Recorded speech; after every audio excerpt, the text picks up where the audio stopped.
বন্ধুরা সেকেন্ড বারে পদ্মের ফুল পাবো, কারণ এই গামলায় অলরেডি একটা ফুল ফুটেছে। এটা সব থেকে কনিষ্ঠ করি। আর এই যে পাতাগুলো দেখছেন এগুলো কেটে ফেলতে হবে, এটা আর 1-2 দিন রাখবো। এইরকম ভাসমান পাতাগুলো কিন্তু জলের রক্ষা করে। আর এখানে দেখুন সব থেকে বড় কুড়ি, আর এটা হচ্ছে মাঝারি, আর ওটা কনিষ্ঠা। তো 3খানা কুড়ি পড়েছে। গাছের বয়স ওই 1.5 থেকে 2 মাসের মধ্যে, এর বেশি হয়নি, কারণ আগের ফুল যখন ফুটেছিল তখন গাছের ওই 1 মাস 4-5 দিন বয়স।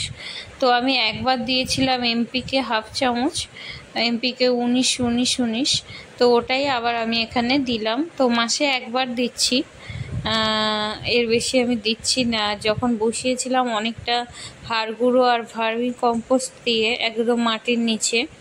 আর এই গামলায় তো কুড়ি এলো, দুর্ভাগ্য যে ফুলটা আমি রাখতে পারলাম না, এত ঝড় বৃষ্টিতে ফুলটা ভেঙে গেছে।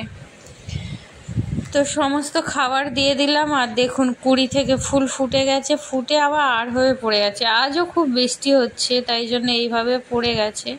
আর সেকেন্ড কুড়িটা একটু পাপড়ি খুলেছে, আর এটা হচ্ছে কনিষ্ঠ কুড়িটা, ছোট কুড়িটা। আর